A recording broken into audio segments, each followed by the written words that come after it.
Assalamualaikum warahmatullahi wabarakatuh. Perkenalkan, nama saya Diva Purwanti dengan NIM F123125104 Pada kesempatan kali ini, saya akan mempresentasikan timeline dan peta konsep mengenai perkembangan Islam di Indonesia, mulai dari proses masuknya Islam hingga warisan sejarahnya yang masih dapat kita rasakan sampai saat ini. Nah, pertama-tama saya akan menjelaskan timeline terlebih dahulu. Berdasarkan timeline yang telah saya buat, perkembangan Islam di Indonesia dimulai sekitar abad ke-7. Terdapat beberapa teori mengenai masuknya Islam ke Indonesia, yaitu teori Arab, teori Gujarat, dan teori Persia. Ketiga teori tersebut menjelaskan asal-usul kedatangan Islam ke Nusantara melalui jalur perdagangan internasional. Penyebaran Islam berlangsung secara damai melalui aktivitas para pedagang Muslim yang berinteraksi dengan masyarakat pesisir. Selain pedagang, ulama juga berperan penting dalam mengenalkan sejarah Islam kepada masyarakat setempat. Pada abad ke-13, berdiri Kesultanan Samudra Pasai yang dikenal sebagai kerajaan Islam pertama di Indonesia. Keberadaan kerajaan ini menunjukkan bahwa Islam telah berkembang dan diterima oleh masyarakat Nusantara. Memasuki abad ke-15, penyebaran Islam di Pulau Jawa semakin berkembang melalui peran Wali Songo.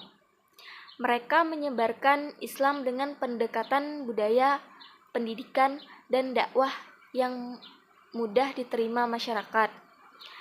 Melalui metode tersebut, Islam berkembang pesat tanpa banyak menimbulkan konflik. Selanjutnya, muncul berbagai kerajaan Islam seperti Kesultanan Demak, Kesultanan Aceh, Kesultanan Banten, Kesultanan Mataram Islam, Kesultanan Gawatalo, serta Kesultanan Ternate dan Tidore. Kerajaan-kerajaan tersebut menjadi pusat pemerintahan, perdagangan, pendidikan, dan penyebaran agama Islam di berbagai wilayah Indonesia.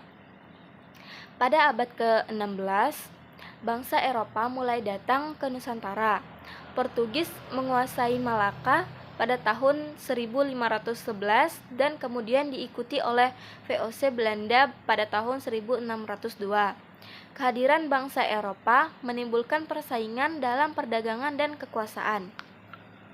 Akibatnya, berbagai kerajaan Islam melakukan perlawanan terhadap kolonialisme. Contohnya adalah perlawanan Sultan Khairun di Ternate dan serangan Sultan Agung dari Mataram terhadap Batavia yang dikuasai oleh VOC. Hingga masa kini, warisan Islam masih dapat ditemukan dalam bentuk masjid, pesantren, sastra Islam, tradisi keagamaan, serta berbagai nilai budaya yang melekat dalam kehidupan masyarakat Indonesia. Ini adalah contoh timeline sejarah perkembangan Islam di Indonesia yang saya buat. Baik, selanjutnya saya akan menjelaskan tentang peta konsep. Nah, pada peta konsep kali ini, pusat pembahasannya adalah perkembangan Islam di Indonesia. Perkembangan tersebut diawali oleh teori masuknya Islam yang terdiri atas teori Arab, Gujarat, dan Persia. Proses Islamisasi kemudian berlangsung melalui jalur perdagangan yang menghubungkan Nusantara dengan berbagai wilayah di Asia dan Timur Tengah. Proses Islamisasi dilakukan oleh pedagang Muslim, ulama, dan lembaga pendidikan seperti pesantren. Ketiga unsur tersebut memiliki peran penting dalam menyebarkan ajaran Islam kepada masyarakat. Perkembangan Islam kemudian melahirkan berbagai kerajaan Islam seperti Samudra Pasai, Aceh, Demak, Banten, Mataram Islam, Gawatalo, dan Ternate dan Tidore. Kerajaan-kerajaan tersebut memperkuat penyebaran Islam di berbagai daerah. Dalam peta konsep juga ditunjukkan adanya interaksi dengan bangsa Eropa yaitu Portugis dan VOC. Kehadiran mereka mendorong munculnya berbagai perlawanan dari kerajaan-kerajaan Islam untuk mempertahankan wilayah dan kedaulatan mereka. Selain itu, Islam memberikan pengaruh besar terhadap kehidupan masyarakat Indonesia, baik dalam bidang agama, pendidikan, sosial budaya, maupun politik. pengaruh tersebut masih dapat dirasakan hingga sekarang. Baik, ini adalah contoh peta konsep yang sudah saya buat tentang perkembangan Islam di Indonesia.